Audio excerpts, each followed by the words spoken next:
Libation is found all over the continent of Africa. It is a ritual that is done everywhere on the continent. It is to recognize deities, to honor ancestors, and to bless those who are not yet born. Mhm. And it is a remembrance for us. Some of you have seen that. Richard Pryor used to do it all the time when he would play his drunk.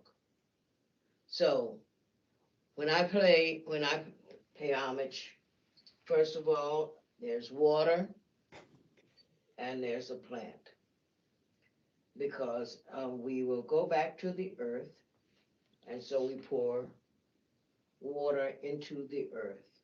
But we don't pour anything until we drink ourselves to make sure that what we are giving is honorable and safe. So first we pour a libation for the names by which God is called. God, Allah, Yahweh, and some of the more unknown, such as Narkole. And then we call upon our ancestors, the ones whose shoulders we stand on, such as Martin Luther King, Frederick Douglass, Sojourner Truth, Harriet Tubman, Ida B. Wells, Carter G. Woodson. And then, just as important, are our own familial ancestors, our mothers and fathers and grandmothers and grandfathers and aunties and uncles, and we call their names. It is important that their names be called because they are the ones whose shoulders we stand on now. Mhm. And we also pour libation for the yet unborn, that they will be blessed and be a blessing when they arrive, that they understand and know their purpose. Are we not saying this all in one voice? Yes, we are, because we are one African people. Mhm. And so we say, Ashe,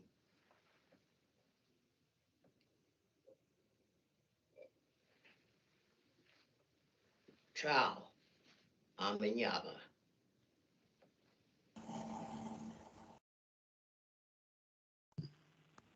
Ashe, Ashe. If you are not familiar, that was Elder Mother Nathando Zulu. She is a community elder and storyteller.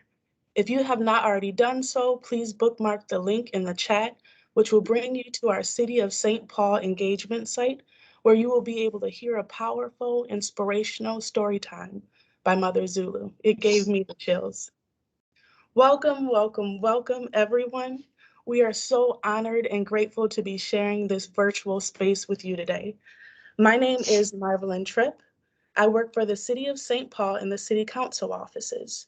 I will be one of two hosts for this year's 2022 City of St. Paul and Ramsey County Black History Month event. We have virtual events planned for every Thursday in February starting at noon. If you have not already done, please bookmark the link in the chat to register in order to receive a Teams link for each event. Be sure to click on the event box to get more information about each of our panelists, some of their work and programs. Our theme this year is Black History for the Black Future. We would like to thank our 2022 Black History Month Committee for putting this year's event together, and a special thanks to our funders, the Office of Human Rights and Equal Economic Opportunity, Ramsey County, the Office of Financial Services, our Chief Equity Officer, And now we will hear a land acknowledgement that will be read by Philson.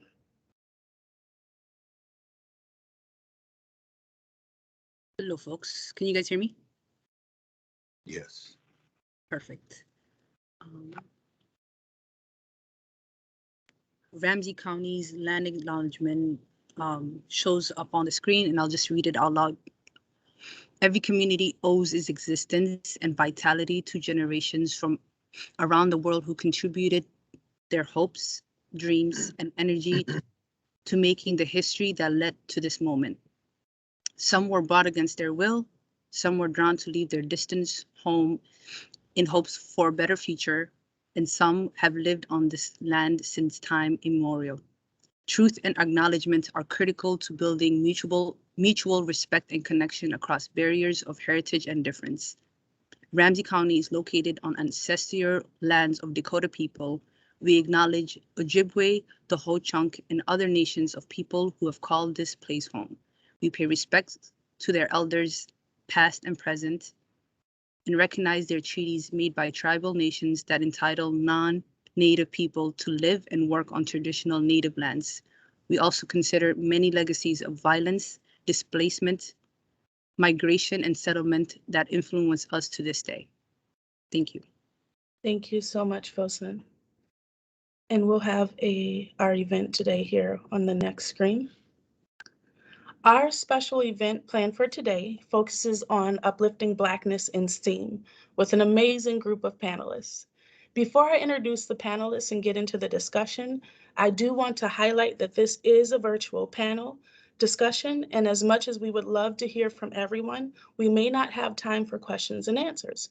However, please check out the link in the chat, which will also bring you to our discussion questions.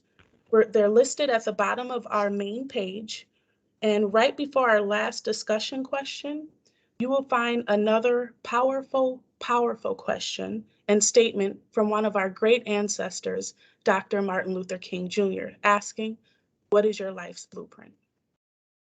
Now, without further ado, I would like to introduce our panelists for today's discussion, Uplifting Blackness in STEAM. Our first panelist is Dr. Olester Benson. Dr. Benson is currently a corporate scientist in 3M Corporate Research Process Laboratories.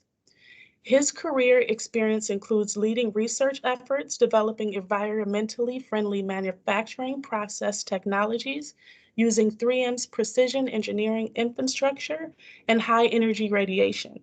He has applied these technologies to create products in the medical, personal safety, traffic safety, renewable energy, aerospace, home improvement, semiconductor processing, and electronic display industries. Thank you, Dr. Benson, for blessing us and being part of this year's Black History. Our next panelist is Janessa White. Janessa is a software engineer at CoverKit. She has a passion for mentorship, providing opportunities to historically underrepresented people, providing web accessibility, and making sure our technology is accessible to all. Janessa is also a professional athlete and currently serves on the MnSTAR Board of Directors. Thank you so much, Janessa, for blessing us and being part of this year's Black History Month event. Thank you. Thank you. Our next panelist is Gary D. Gary is the music director and producer of 3-time Grammy Award-winning Sounds of Blackness. Gary has also conducted countless music workshops, seminars, lecture demonstrations, and master classes across the United States and internationally about the history, impact, and evolution of African American music and culture. The Sounds of Blackness song, Time for Reparations, was nominated for a 2022 NAACP Image Award, so please show your support and go to our engagement page for today's event, Blackness in STEAM, and cast your vote for an outstanding gospel and Christian song. So much, Gary, for blessing us and being part of this year's Black History Month event. You're very welcome. Thank you. You're welcome. Our next panelist, Giovanni Ford, or Brother Giovanni. Giovanni is the founder and executive director of Network for the Development of Children of African Descent, or NICAD. NICAD is a cultural education center. It serves communities throughout the Twin Cities metropolitan area, offering a variety of literacy and cultural enrichment programs and services for children, youth, and adults. During the pandemic, with a distant learning and a lot of businesses facing the reality of having to close, NICAD saw a need and took a stand. With the help of community, NICAD created 3 family home learning kits with a set of affirmation cards. And the kits teach about African American inventors, the art of African communication, uplifting our history and our heritage, teaching a little bit of Kiswahili, along with ways to build a healthy African community by creating and using principles, standards, and values that support the healthy development of not only community, but of self. NICAD gives out free Black books to community every Saturday from 12 to 2. Please check out our engagement page for NICAD's address. Thank you, Brother Giovanni, for blessing us and being part of this year's Black History Month event. Thank you. So good to be here. Our final panelist is Dr. Joyce Peart.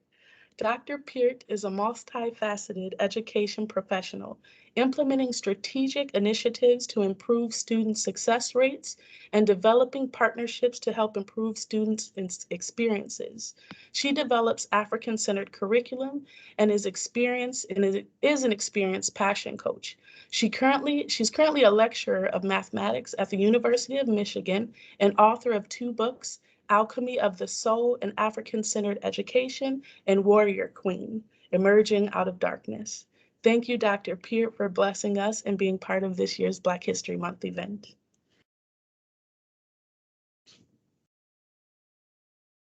Now for our panelist discussion on uplifting Blackness in STEAM. Many may see STEAM as just an acronym for science, technology, engineering, art, and mathematics, and some may only be familiar with STEM, which excludes the arts. STEAM can be defined as an approach to learning that uses each area as access points that inspire important dialogue, inquisitiveness, and critical thinking. I feel we all embody STEAM in our lives. Think of if you've ever had soothed an upset baby, calmed an irate adult, planted food, used or created methods of communication, how we make something out of nothing, the way we create by sharing our emotional and mental power, and even knowing how to stretch limited resources to make ends meet. When being defined, there can be many definitions of STEAM, which brings me to our first question. I will start with Dr. Benson. Thank you, Marlene. It's interesting with STEAM because for many years we really focused on the STEM, but I'm really pleased that they actually start to add the A for the arts. Because for me, when I think about STEAM, it is a set of what I would think are interrelated disciplines that enable people to really understand the world, not only just the regular world, but even psychologically. Understand people, but understand this physical world around us. And the better we understand it, we're in a better position to create unique solutions for the problems that we have. And when we create those problems, usually they are for the benefit of mankind. Ever since I was a child, I could see STEAM in action. We didn't call it that. I just saw people doing what they needed to do with, like you said earlier, with limited resources, coming up with solutions to the problems that they had on a daily basis. Many times those problems benefited not only themselves, but also their neighbors and the rest of the community. Thank you so much, Dr. Benson. Janessa, I would like to ask you the same question. What is your definition of STEAM? Well, I think of STEAM as obviously just what the acronym itself stands for, but also the skill set that it teaches us, how to take risks, how to engage in different types of learning activities, become problem solvers, and appreciate collaboration through all that we do. None of these disciplines are really beneficial in a silo. So it really teaches us how to be creative and how to think on our feet and how to work together overall to achieve and fix a lot of problems. Thank you so much. And I'll go next to, it looks like we have Gary. can I ask you the same question? What is your definition of STEAM? Well, my definition of STEAM is twofold. One, I would hope and pray and work for the addition of yet one more letter to STEAM, STEAMH, and that would be for health, because we are so often at the bottom of health issues as a people, and that includes our children. And spirit, mind, and body are one. So we need to include health with that. And I would hope and pray that we would add that H to STEAM. The other thing I would say is this, especially since this is African American History Month, although we're African Americans 365, we need to acknowledge that this is not a new concept, and that what we are now calling STEAM was at the world's first university in Timbuktu. People don't know that the world's first university system is from the motherland in Timbuktu. And so they already, those brilliant Muslim scholars at that first world university that Greek and Roman scholars went to, of course, we never hear about that, but they already were into science, technology, engineering, arts, and math.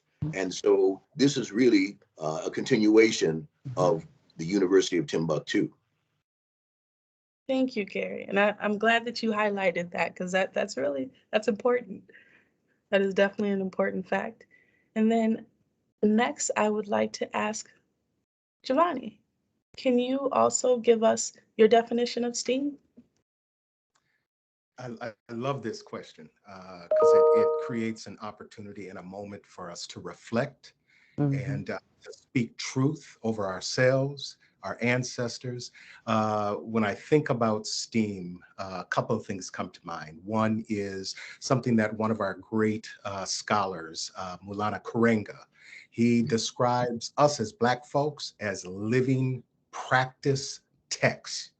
We are living, breathing bodies of knowledge, and we are knowledge producers.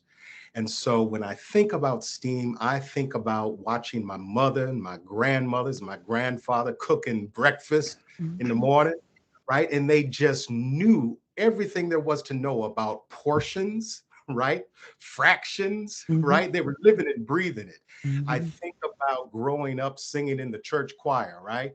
And the musicians, one of the first questions that singers would ask is, can you play by ear, right? So we had a deep understanding of relationships between sounds, vibrations, and how that connects us with spirit and can transform and set the house on fire, right?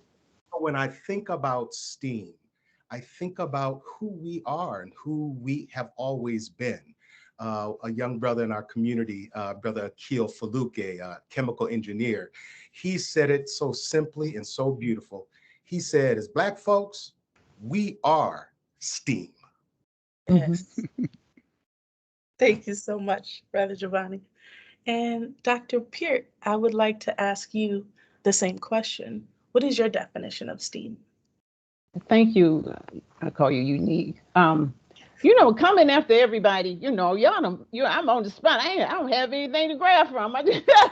Or maybe I culminate. Like, I agree with everyone that has spoken before me. STEAM is, when I think of STEAM, I think of God. I think of universe. I think of the greatest mathematician ever is spirit, right? Like everything that's out here, everything around us.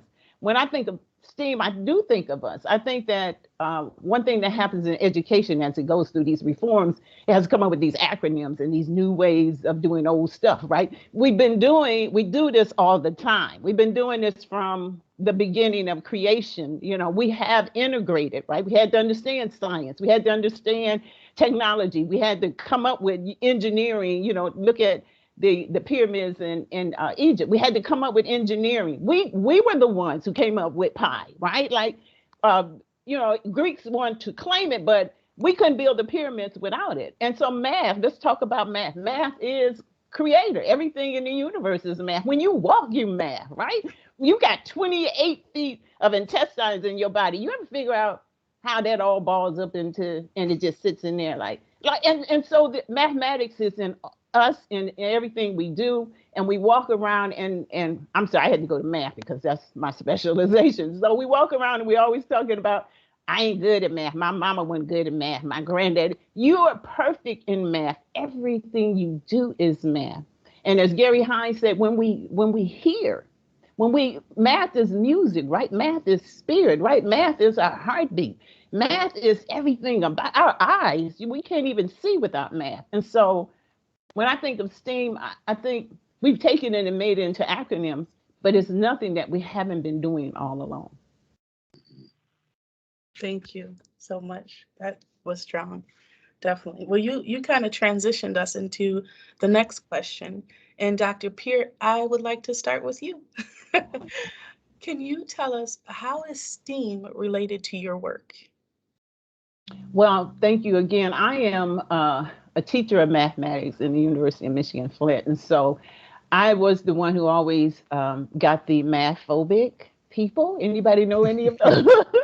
Okay, I got the ones that, they start crying when you talk about math, they get sick, their stomach. And I thank Creator for that opportunity, because I was the one who had the opportunity to help people get over this idea that they cannot do math, that everything you do is math. It's just that we formalize a process. Western culture tends to do that. We formalize a process that doesn't have to be this challenging. And students always ask, what am I going to do with this, Dr. P? And I don't even know. And it's when you formalize it, that is the question. One thing about melanated people is they like to know the bigger picture, right? Most of us learn algebra as process, right? We get this law, then you get this law, and then you get this law. And so I tell people, you learn algebra by the rules for a reason. In a colonized society, in a society where you've been colonized, I have to teach you rules. And so I constantly am teaching you how to follow rules so that by the time you graduate, guess what? You're compliant and you're conformist because you learn how to follow the rules. I'm not saying that math is not valuable. I'm saying that we teach it in a formalized way that does not sit well with us as melanated people. We like bigger picture. Just tell me where I'm going, and don't just teach me the rules. But, if we go into Detroit, I want to know first we go into Detroit. Don't tell me, just trust me. You know how we are. We don't just trust. So for me, teaching math phobic people is how I utilize STEAM. But I'm also, in my past life, was an electrician. And so I had to know math, and I had to know and understand, electricity science, right? Otherwise, I was going to electrocute myself. And so in order for me to be here today, it's understanding that. But even as Giovanni say, we're in the kitchen cooking. We have to understand fractions. I learned fractions in the kitchen. I learned fractions sewing. And so for me, I had a love of math early that just kept me on a path of mathematics.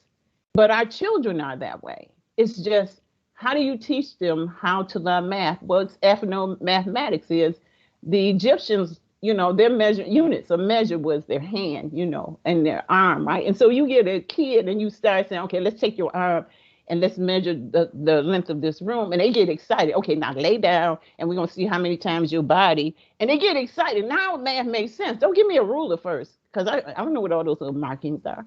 And so for me, math is, the way it works for me in my life is that once I start teaching it, I begin to see it everywhere. Math is in everything, right? And so, and that enthusiasm is what I bring into the classroom. And you can't. Students don't want to learn nothing from you if you're not enthused about it, right? And that is one of the ways that STEAM operates in my life. It's just seeing it in everything and knowing that I'm doing it, and I don't have to differentiate. Oh, is this science? Is this technology? Is this engineering? We're doing it anyway. Thank you, Dr. Peart. And I like that you highlighted how it's used in our everyday life, just so that, we're not just seeing it if you're in a profession of STEAM, but you're seeing it in like Gary said too, this is part of who we are. This is in our DNA. So thank you so much for sharing that. And I'd like to also pose the question to Brother Giovanni. How is STEAM related to your work? So our work is really focused on literacy, right? And helping our children make connections for themselves, connecting literacy, STEAM, and self-study. Now, how we think about literacy includes the obvious, the reading and writing. But we understand by studying ourselves that literacy includes reading, writing, speaking, listening, viewing, thinking, and applying. Critical to literacy connected to STEAM and self-study is teaching our children the ability to draw inferences, to make meaning out of what they read, to apply that meaning, to synthesize, right? Which means taking what you know, getting some new information, and coming up with what did Arsenio Hall used to say? Things that make you go, Literacy, the purpose of literacy is to evoke curiosity and problem solving and criticality, right? This is the tradition of Black folks, right? And so our work is about learning from our children and their families and parents and community elders of how do we awaken that genius, as Dr. Amos Wilson said, awaken the genius that already lives and breathes in the hearts and souls of our children. Literacy, those 7 literacy skills are the keys to unlock what is already there. And then to be able to apply those skills related to literacy and STEAM in order to actually build our community, to define our own problems in our terms, and to investigate and develop solutions so that we heal and build ourselves and move ourselves in the direction of self-determination. Kujichagulia. Yes. Thank you so much, Brother Giovanni. And I'd like to pose that question to you as well, Gary. Can you tell me how is STEAM related to your work? Certainly. You know, every letter in the acronym is alive and well, not only with music, but within performance and recording. On the science end, of course, now we know it's a digital world. But even before it became a digital world, in the world of analog recording, it was all about science and technology. And now, of course, the focus is primarily digital. But you know, what's old is new. I'll just say as an aside, you look everywhere and you'll see articles about how vinyl is making a comeback among the Gen Xers. So what's old is new. So that's another type of technology. But also in the music itself, originally I'm a drummer, and beats and rhythm are about subdivision. And subdivision, of course, we're talking about math. And of course, we are like the trigonometry, our people and our music of the whole mathematics relation to music, because our music, and of course, being an African people, you can take the African out of Africa, but you take Africa out of the African. And so our music is not only polyrhythmic, polytonal, multiple tones, multiple rhythm, but syncopated as well. So mathematically, you know, we've got like an Einstein type of equation going on in terms of what we do rhythmically. And that transfers not only to our instruments, but to our vocal delivery, our interpretation, and all of that. And the engineering, of course, also comes to play when it comes to putting that all together and mixing and mastering that for the final project. So for me as a music artist and with Sounds of Blackness, STEAM is alive and well in everything that we do. Definitely. That is so true. Thank you so much for blessing us too with music, because it's healing for the soul, definitely. And Thank you. Janessa, you're welcome. Janessa, can I pose that question to you as well? Of course. Thanks. How is STEAM related to your work? Well, so I feel like I have the most, like, it's technology and engineering, right? I'm a software engineer. Every day I wake up and I turn on this computer and I am deep in STEAM constantly. And I think what probably a lot of people assume about software engineering is it's a lot of math, which is actually quite the opposite, in my opinion. There is, I think, aspect of math, but a lot of it is art. A lot of it is science, and how we use computers and technology around us to make things work for us in a better way as our world evolves. How do we make computers do things that they didn't used to do before? How we've got all these different types of social networks, we've got cars driving themselves, and all of that comes down to science, technology, engineering, art, and the use of the creative process to rethink how we think about different problems that we've always had.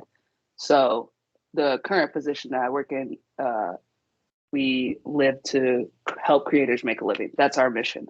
So I get to be creative at work with artists. I get to be creative at work with musicians and people that do bird watching, all kinds of random things. And all of that comes full circle and comes back into STEAM just as a baseline. So Thank you. And thank you for helping us get on top of technology, right? oh Especially yes, now in today's times, my goodness.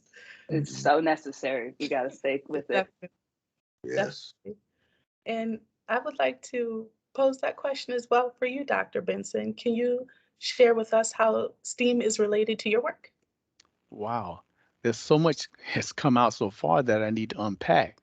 When I think about Gary, I remember when I was in school, we had this massive piece of equipment that we could probe molecules at the molecular level and find out how they were connected. But what was interesting, in order to get the machine to work correctly, it was tonal. Actually, we had to tone, it actually had to bring this machine into perfect alignment by sound. There's so many things, matter of fact, I worked in the lab this morning. The one thing about STEAM, it gives us also a common language that we can speak amongst ourselves. And the one thing that we know is that when we come together collectively, we can come up with much better solutions. So that's one of the great things about what we do. Again, in this complicated world, how do we strip things down to their basics so we can critically see what the real problem is? There's so many things that people want to throw more and more stuff at, but the solutions are still eludes them. One thing that I tell the guys that I work with, if I give you everything that you ask for, you will not be any more inventive tomorrow than you are today. If I want to increase your sense of innovation, what I would do is I take resources from you and increase your expectations.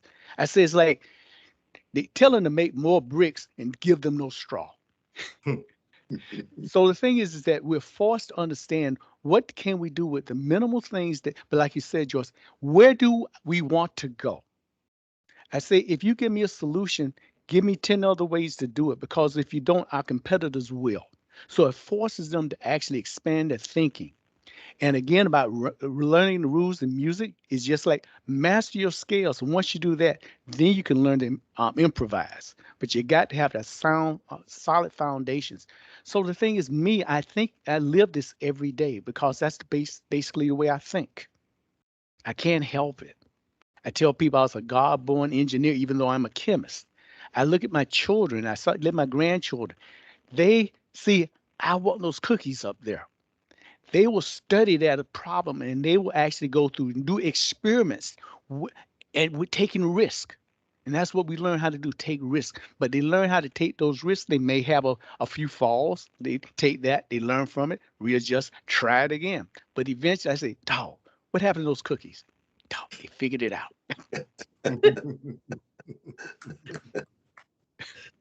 That is so true. Yeah. Thank you so much, Dr. Benson. And you kind of helped transition into our next question. The next question is, can you share one of your biggest barriers and one of your greatest successes that have either hindered you or supported you on your journey?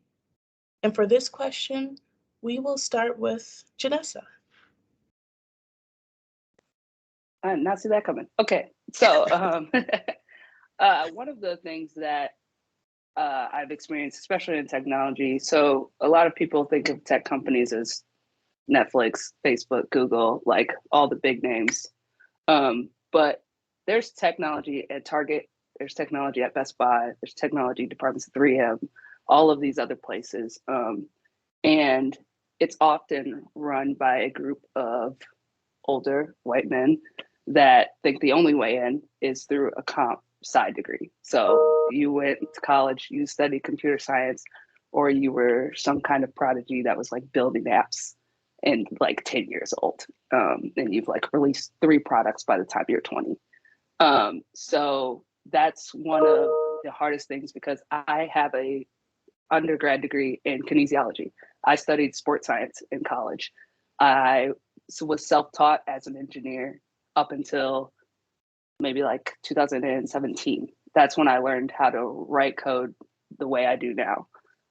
And so that barrier of like, there's only one way in is through this degree that you have to go get from a 4-year institution is probably the biggest one, and the one I fight the hardest against every day, because I know people that have taught themselves how to code and they're better engineers than people I've known that have been writing code for 10 years. So that is, and the tech industry is notorious for that classic, like, this is an entry level role, but you need 5 years of experience line that we joke about all the time. And so that is probably the biggest barrier of entry, especially for people of color, to get into technology and engineering. Definitely. And thank you for sharing that, because it's important to highlight, some of the things that kind of are a hindrance when we're trying to expand or develop some of our skills and talents. Can you share one of your greatest successes on your journey? Oh, yes. So I actually think that one of the things I struggled with as a youth was speaking in public, doing things like this. You could not have paid me to do this even like 4 years ago.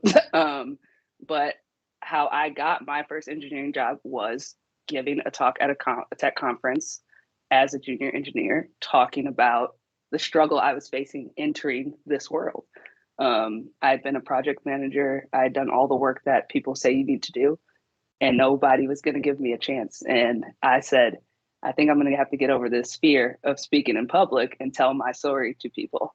And after I did that, I had so many meetings with so many different people just about my experience. And I ended up getting my first software engineering job after putting myself out there. And it wasn't like my skill set that did it. It was like me putting a face to the name, talking about my experience, and then getting a chance to show and prove. So definitely.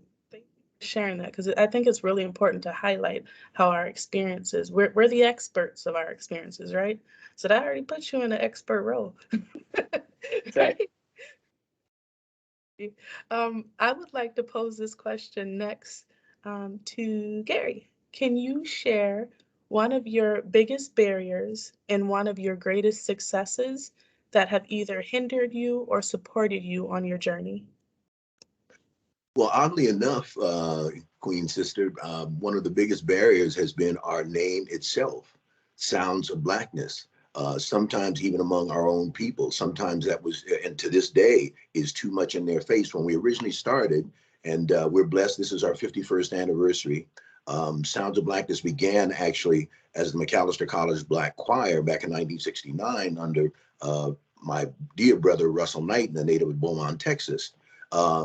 The college had embarked on an ambitious program to recruit students of color called EEO, Expanded Educational Opportunities. And one of the offshoots of that is that the students themselves organized a number of activities: Black Liberation Affairs Committee, Black Arts Midwest, Brother Robert McLean, I know many of you know him, and this 50-voice choir called the Macalester Black Voices. And in January of '71, Russell Knighton approached me. He was getting ready to graduate, and he approached me about assuming the directorship, and I was blessed to do that. And this is all in terms of the name and the hindrance. So I'll tie that all together. Just bear with me for a second. The vision that God gave me then and now was to follow the tradition of Duke Ellington. Now, that surprises a lot of people when I say that, because we hear Duke Ellington's name and we think of jazz, and we certainly should. But too many people don't know that Duke wrote and recorded spirituals, gospel, anthems, blues, African music, every sound of Blackness. So that's the meaning of the name and the origin of it. As early as the early 70s, we were actually approached by some major record labels that wanted to sign us, back then, but they came with some unacceptable conditions. They struggled with the name. For one, they were like, well, we don't know how to market you. Can you just do R&B or only do gospel? No, we can't do that, because then we wouldn't be the sounds of Blackness.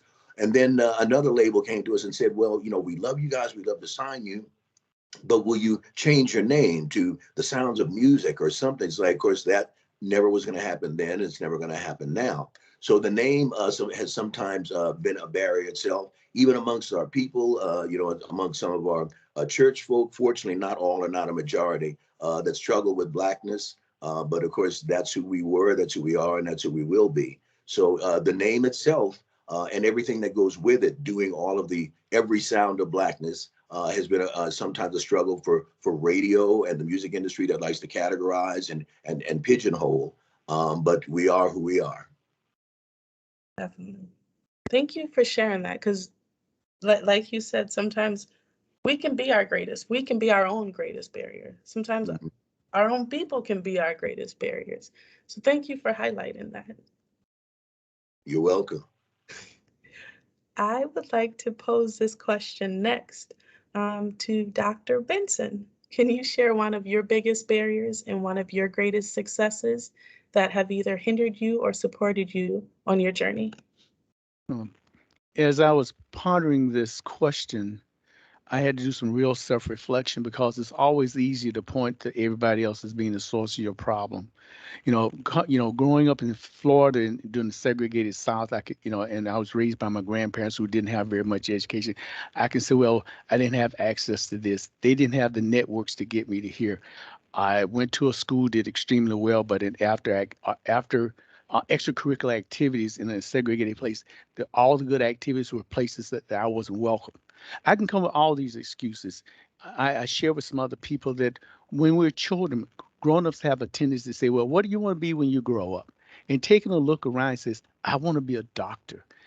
And the challenge is that now I have set this expectation for myself. And then I went through high school, did really well, went off to college. And I got there and I realized that's not what I wanted to do. And now I'm feeling like I'm a failure. I'm going to let I've been the first of a lot of things. I'm going to let them down. And the bottom line is, I didn't know what I wanted to do. So I took off. I went into the Army, and within a very short period of time, I was laser focused. I knew that that's not what I wanted to do for the rest of my life, even though I spent 24 years in the Army. The thing is that, but then in the infantry, I said I need to do something differently. So I asked to go. I wanted something in medical. So I got selected to go to the Army's pharmacy school. And there were people who came to me and says, that's the hardest school to get. You won't make it. Out of the 150 students that started, I was part of the top 5 who actually completed it. But while I was in there I asked the instructor so many questions about chemistry, they couldn't answer them. So while I was in the Army pharmacy school during the day, I was downtown taking chemistry at night. And then when I moved to Colorado, I got there after they had closed enrollment for the local college. So I took a chance. They said, well, you need to get a waiver from the department chair. I like I said, nothing ventured, nothing gained. I played I said, this is what I want to try. He gave me a chance. He let me in. Eventually, he mentored me. His wife mentored me. And they're the ones who actually said, you need to go to graduate school and get a PhD. Matter of fact, he even took me to the university and introduced me to the professors. That's part of the success, taking a chance on yourself and putting yourself out there. I found what I needed. I found the people who saw what I could do and encouraged me. So I get my success. I have to, other people help me. I didn't do this by myself. That's right. That's powerful, because it takes a village, right? Yes. in every aspect of life, it really does. I would like to now pose this question to Brother Giovanni. Can you share one of your biggest barriers and one of your greatest successes that have either hindered you or supported you on your journey?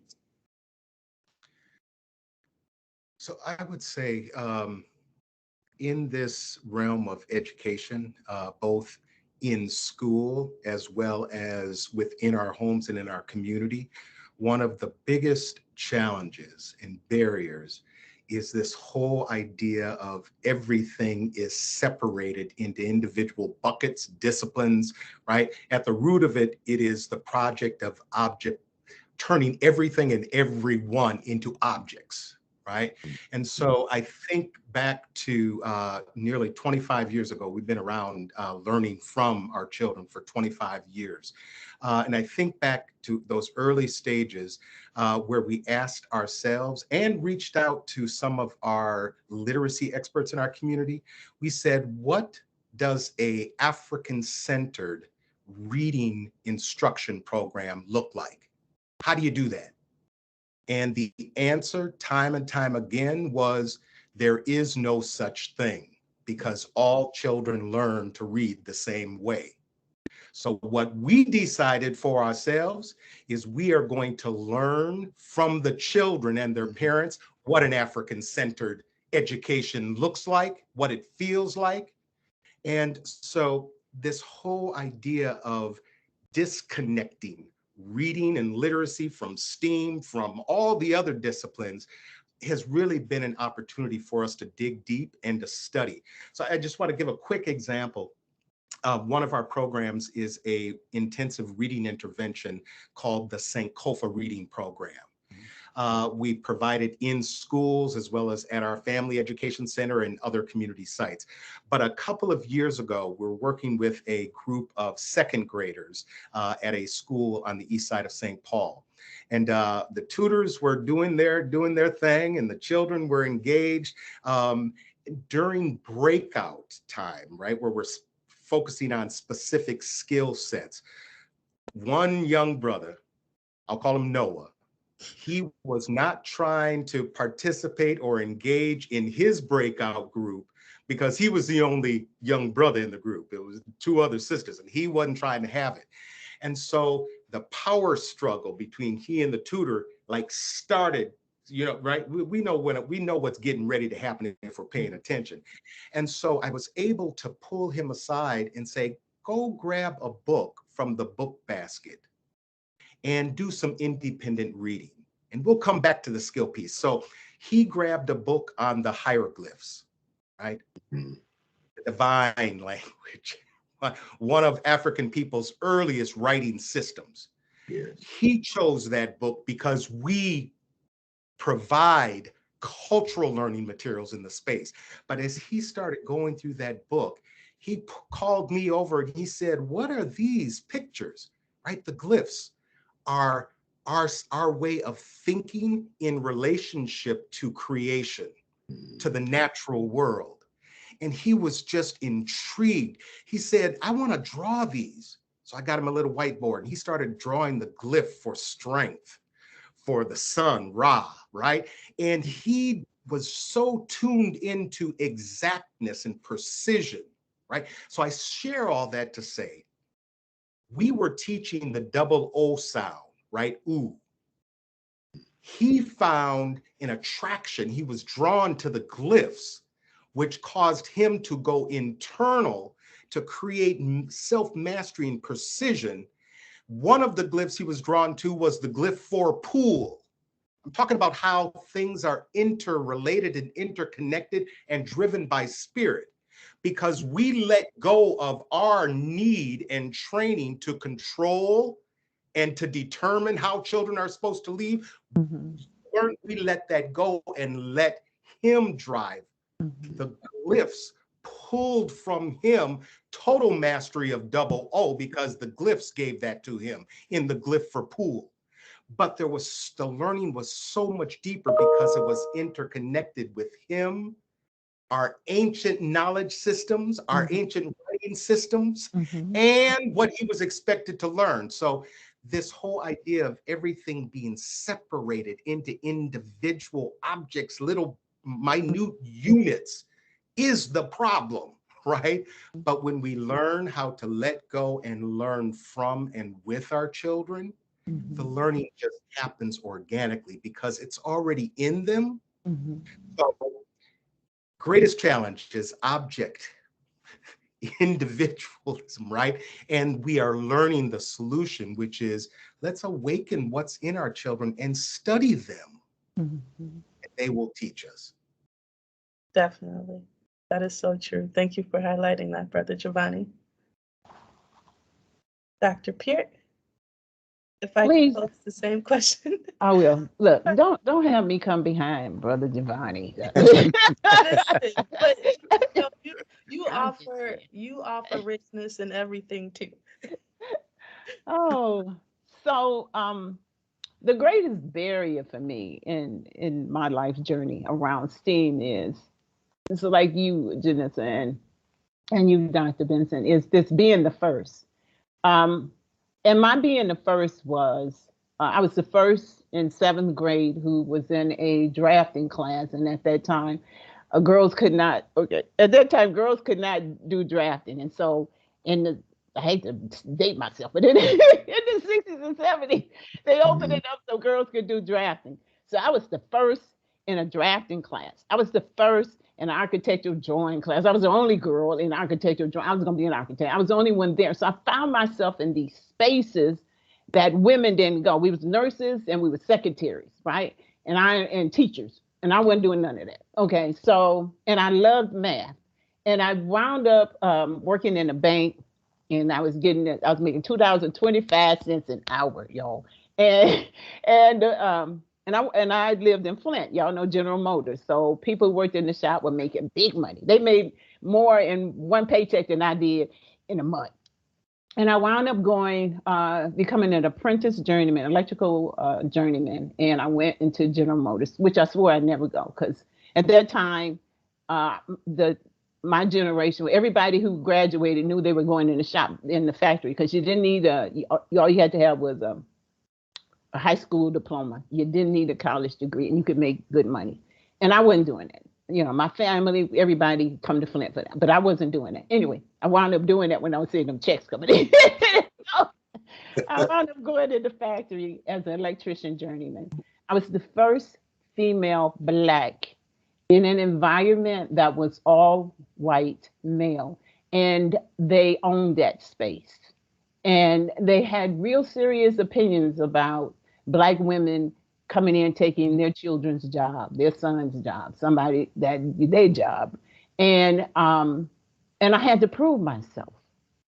And I cried, but I went in every day, and I was there for 14 years until I eventually took the buyout. But in that process, I had to prove that I could do that job as good as anybody, right? And I had to prove it not only to them, but to myself. I would go out on jobs, and the supervisor would look and see me coming and would call back in and say, send me a real electrician. Right? so I'm like, okay, but I became the real electrician because I became the one they started calling on the jobs. I became the one who could fix the jobs and nobody else could fix. So I'm saying that we find ourselves in these places that could have been discouraging to me. I could have stopped, but it wasn't. It was the thing that something inside of me, that God spark, that spirit said, this is what we do. Besides that, Mama them said you always had to be twice as good. Y'all know I grew up hearing that. Then I wound up deciding to leave and to go into education. And in the process, I going to get my degree, I started studying African-centered education, Giovanni. And that's where my eyes opened, because I had to do my own re-Africanization. I had to reclaim who and I thought I knew. I thought I was a Black nationalist in the early 70s, but I didn't know. And I didn't realize how big of a white supremacist I was. And like, we don't like talking about that, but we're in educational systems that feed us. We eat at the same table, y'all. They feed us white supremacy. And before you know it, you like, as Malcolm said, you like what they like and hate what they hate. And so I had to begin the process. And I'm thankful to the divine, to spirit, to begin the process of peeling back the layers of white supremacy in my mind on me, right? And learning that we have done so much as a people, as melanated people. We're so gifted and we're so amazing and we're so awesome. And as Giovanni said, speaking about our children, they see our children as deficits, but our children, our ancestors coming back into the earth realm, right? And so they're bringing in new knowledge. We brought to this point, this technology today, Janessa, what is it going to look like in 2030, right? People think children are going to still be sitting at desks. You already know right now, they're not doing it now. What they're going to do in 2025, what they're going to do in 2030. Literacy, we need coding. We need coding along with ABCs, because where we are going, this is antiquated. This educational model that we're doing is antiquated. Children can learn more on the computer, sitting at the computer, than they can learn sitting in the school trying to fight somebody's vibration, energetic vibration that says that they are less than who they are. So for me, my greatest, I guess my reward is finding out who I am and finding out divine is in me, and finding out that when I look at you, I see divine, I see spirit. And when I look at those children, I see divine and I see spirit. That's what my greatest accomplishments has happened to me as a result of my journey. That's the greatest accomplishment. Mm. Thank you so much, Dr. Peart, for sharing that. And you've kind of led us into our next question. Thank you. As we talk about, barriers, successes and barriers, and different things that can really hinder us in our progress. If you could share a message with policymakers on implementing policy or processes that assist in removing racial barriers, what would that be? And I'm going to start with you, Brother Giovanni.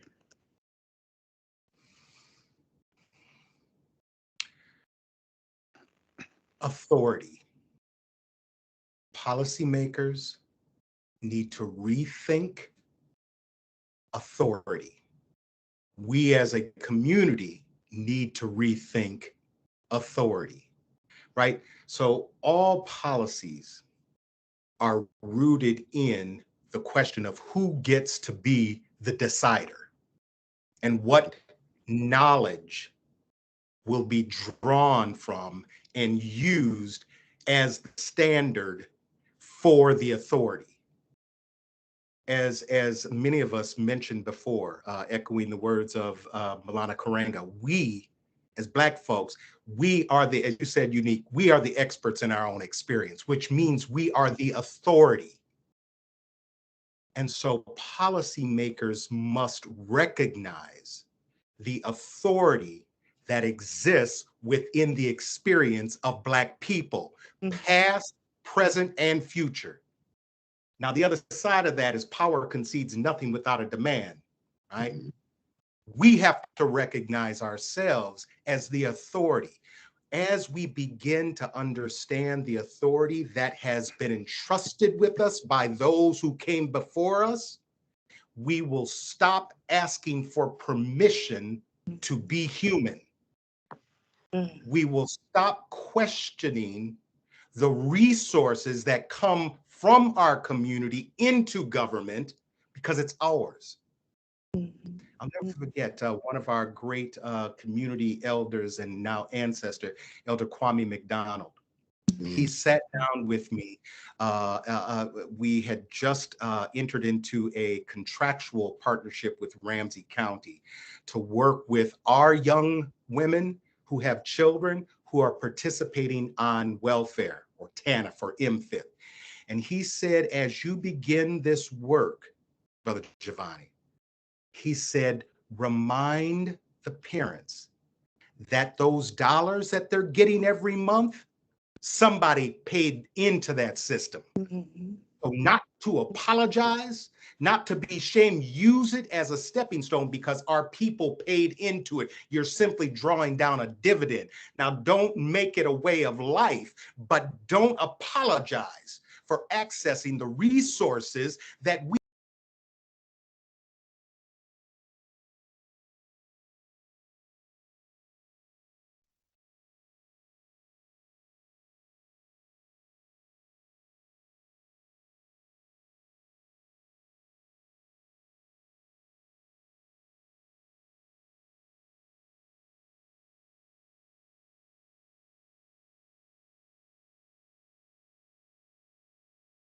examining authority would be what I would lift up for both policymakers as well as ourselves.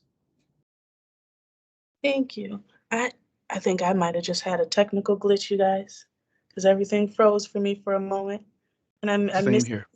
of the Yeah. last piece of what you said, Brother Giovanni. Yes. Can you recap just the last piece of what you said, please? I don't know if I can go back because I'm pretty I know, sure right? that Elder Kwame was was speaking. So Yeah. authority is the word. Yes. Well, thank you so much, because you are absolutely right, and I mm, I'm gonna pose the question again. If you could share a message with policymakers on implementing policy or processes that assist in removing racial barriers, what would that be, Dr. P?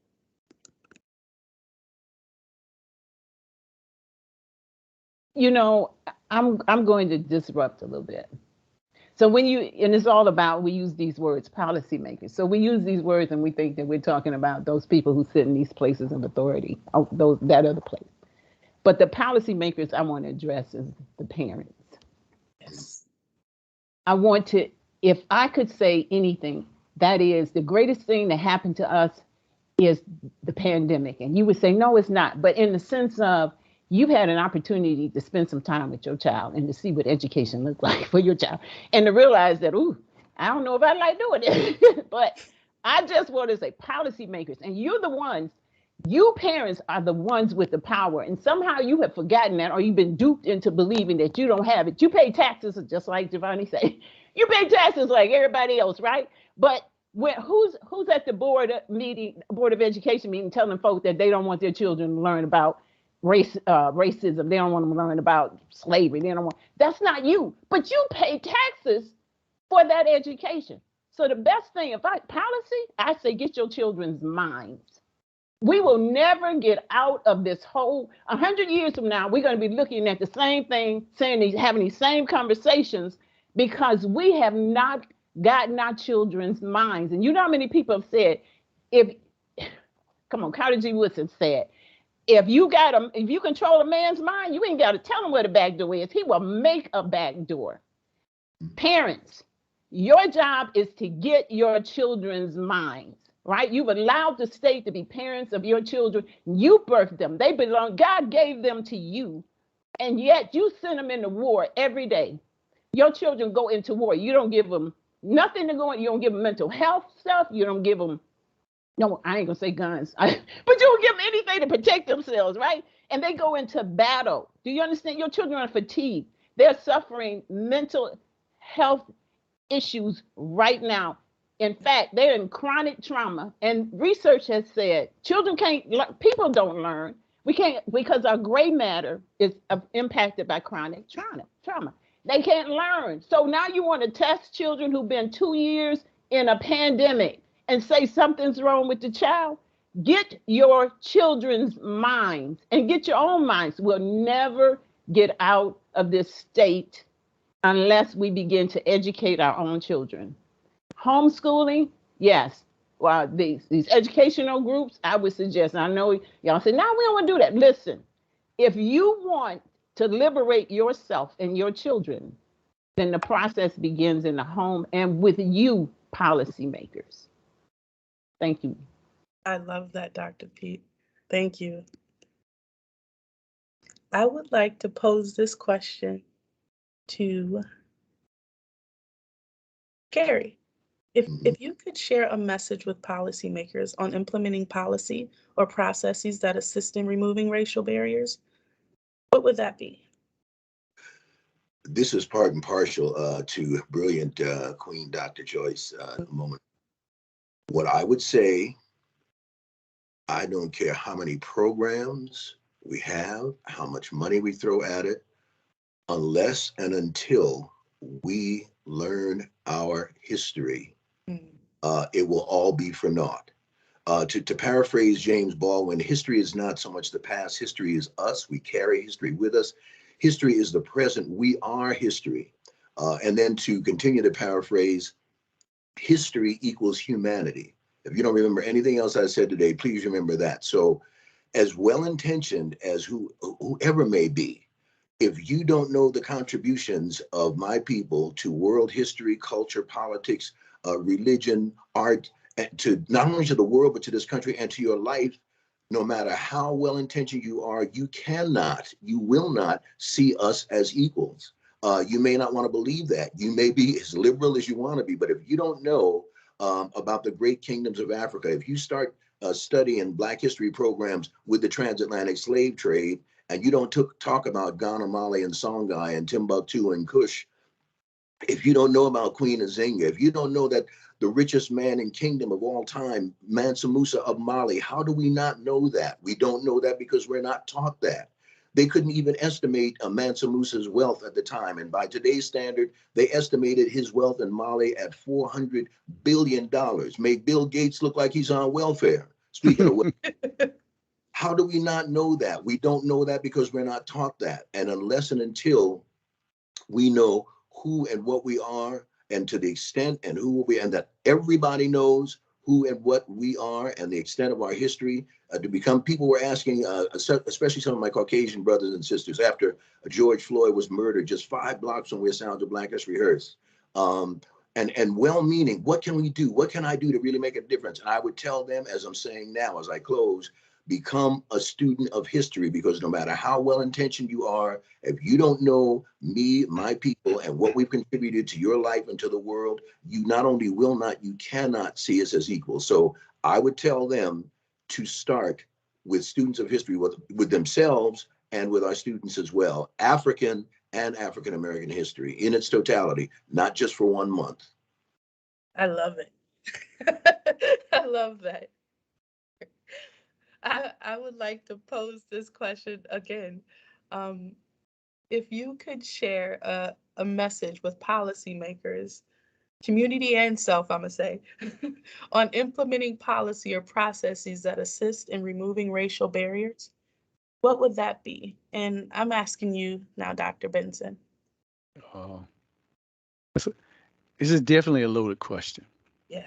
Because one thing is being scientists and engineers and mathematicians, the one thing we see are patterns. And Solomon said in the book of Ecclesiastes, there's nothing new under the sun. We've seen this stuff happen over and over and over again. A couple of years ago at the History Museum, I went and saw The Highwaymen. And it told the story of I-94, for those who live in St. Paul, of 94 and how it cut Rondo in half.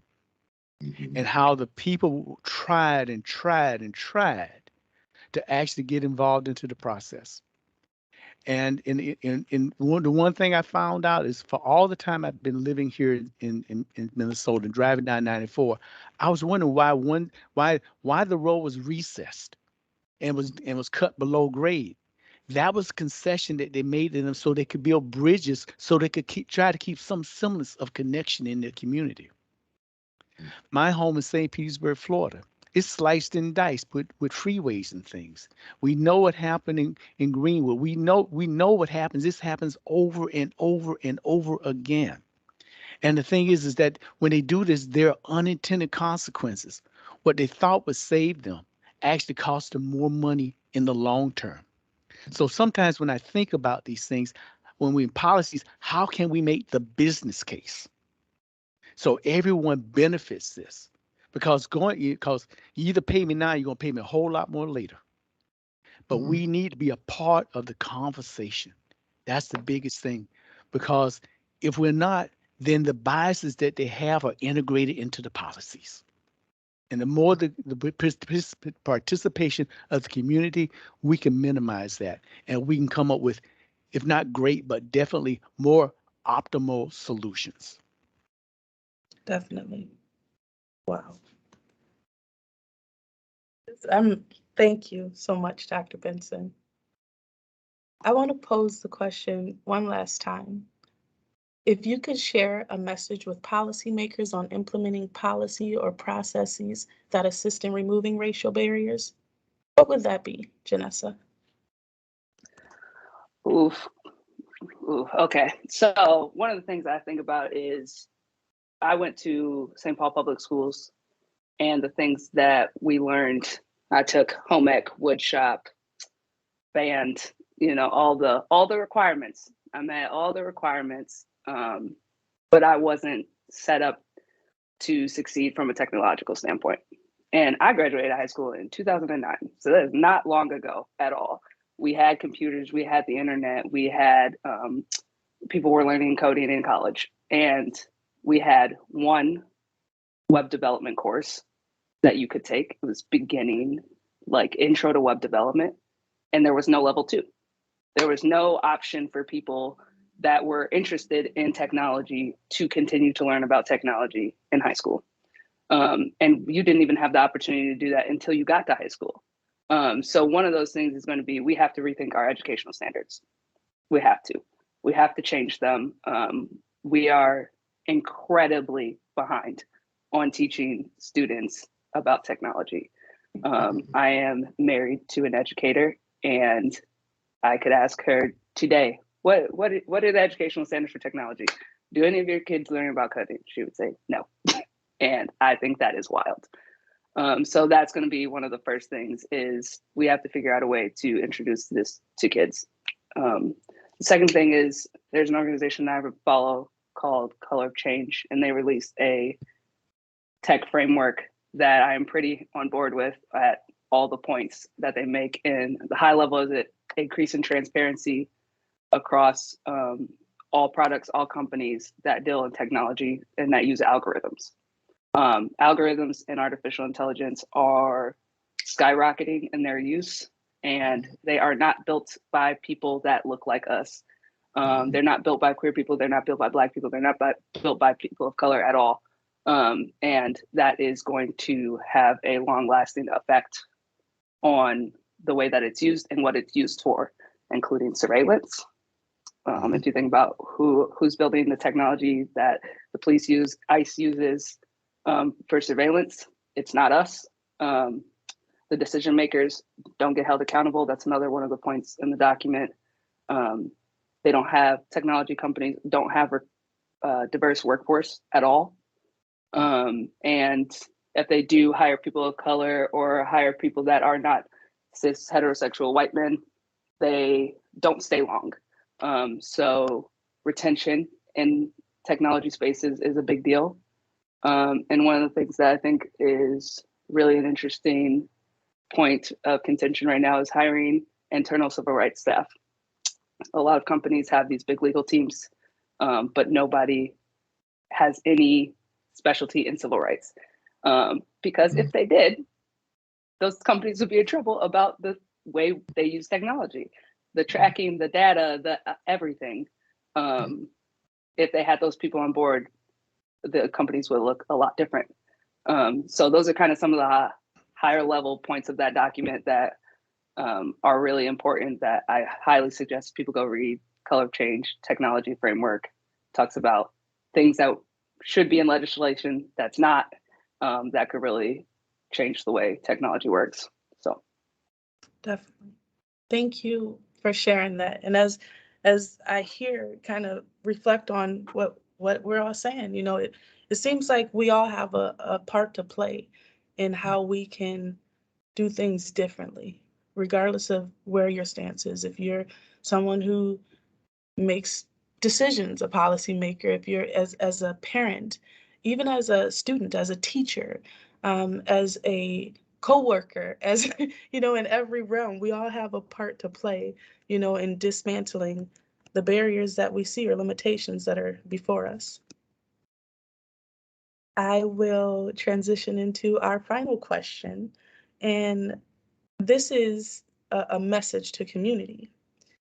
If you could share a critical message with community about the importance of STEAM, what message would you share? And I'll start with you, Gary.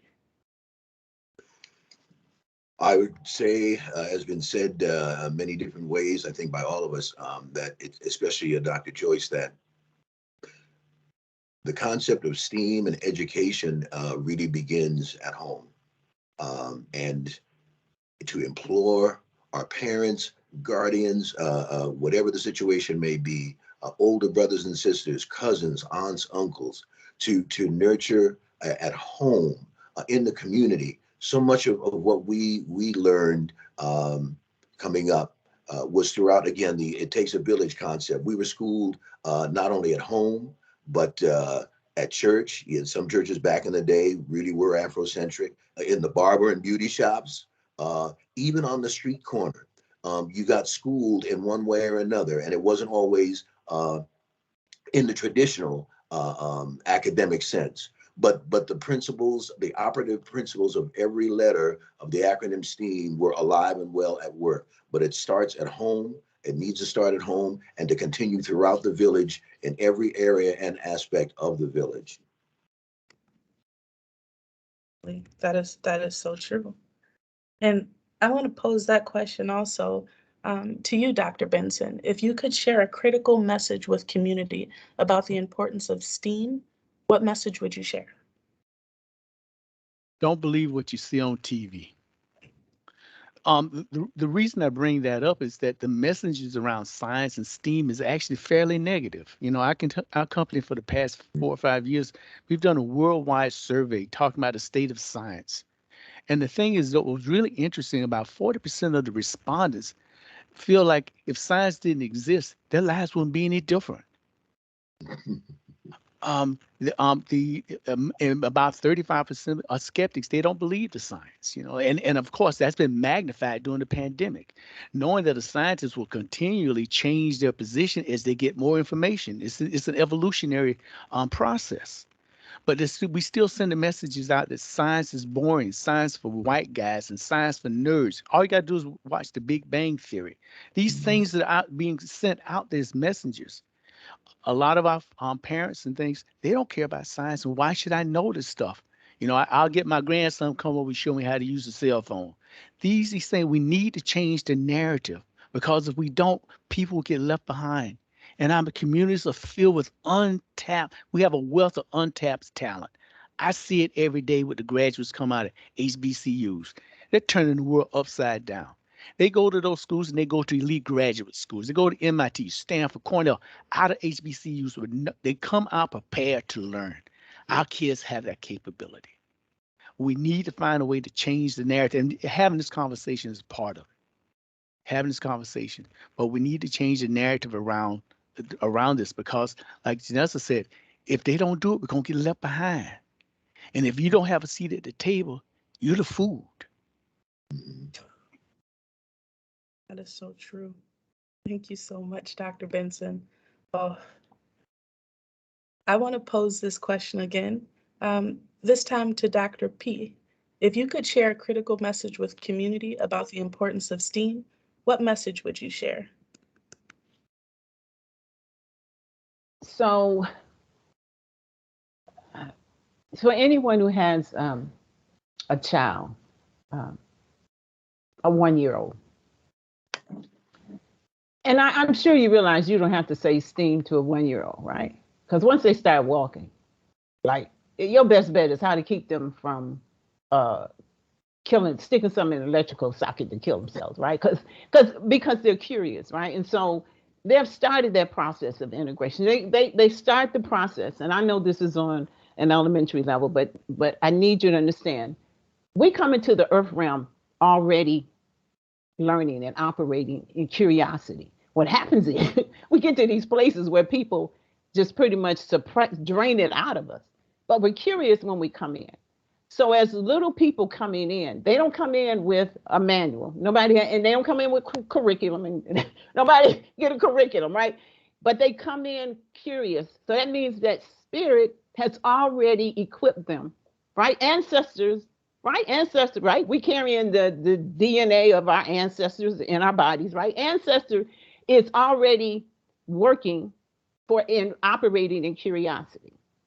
So I just want to say that, because I think it's very simplistic and we get very intense about this, that our children are already crafted and created. And the Bible says we are wondrously, uniquely and wonderfully made. So they're already, and unless you don't think God knew what he was doing. So God obviously knew what he was doing, right? Our bodies are a manifestation of STEAM. Come on, y'all. We got electrical signals up in here. We got this biological computer up in here. Like our heart is pumping. They never asked you one time, should I pump? What's the algorithm for the pumping? Like our body functions in STEAM. So we are STEAM. If we would just cultivate and help our children move forward. Note I say help. I didn't say impose. And I didn't say, you know how we do. You need to learn it. Like, nope. Help our children in the sense of you're as curious as your child is. And I want to compliment Giovanni and his organization because I had the opportunity to work with him and parents to create these home learning kits. And let me tell you, the best experts, you want to know who created these home learning kits were powerful. And the experience was so powerful to the parents because they had never thought of themselves as experts. And when we sat down around the table and began to craft these home learning kits around African-American inventors, around language, around standards, and they shaped and formed them, what it did for the parents, and understand, they were crafting the experiences of learning, not only for their children, but for themselves.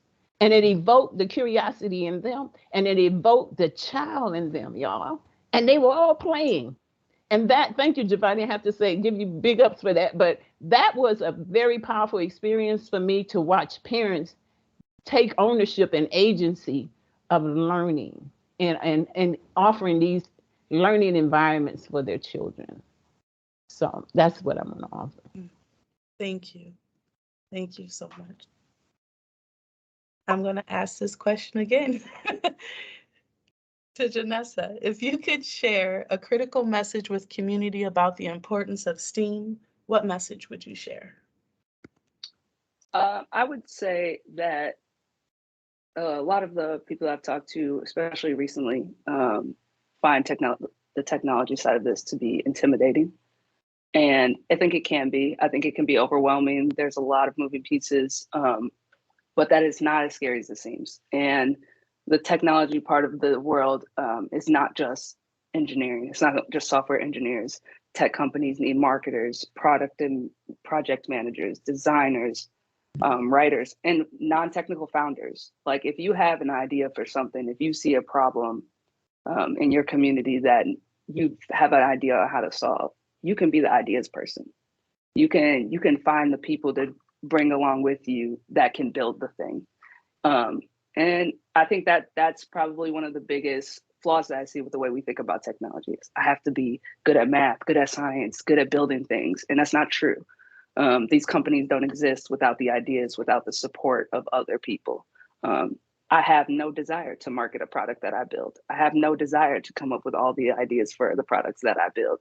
I lean on leadership to do that. And I think that can help us curb the bias, curb the exclusion that runs rampant through technology and engineering, is if we could get our heads around there's other avenues to do it. There's other avenues to be a part of this world, and really attack those with like just everything that you have.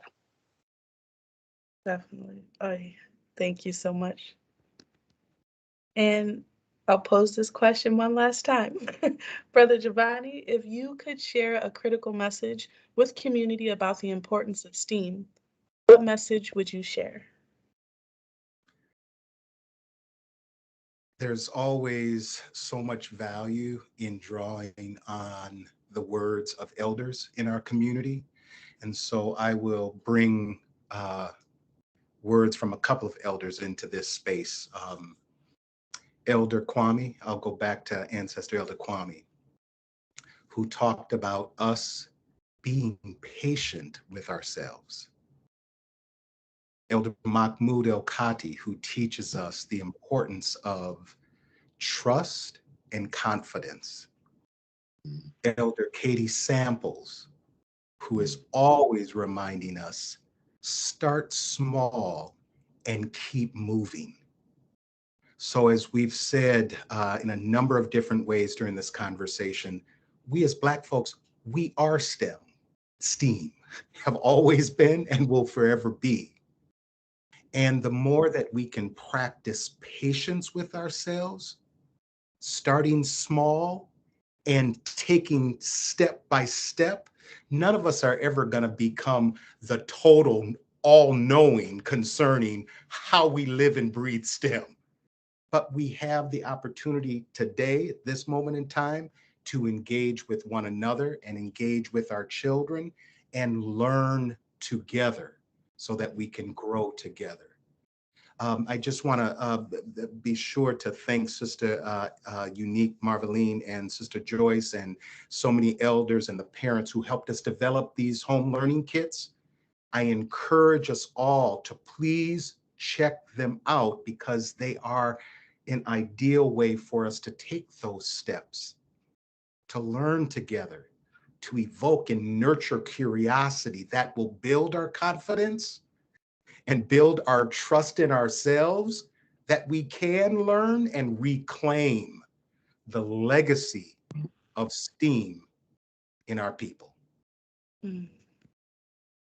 Thank you so much for sharing that, Brother Giovanni. So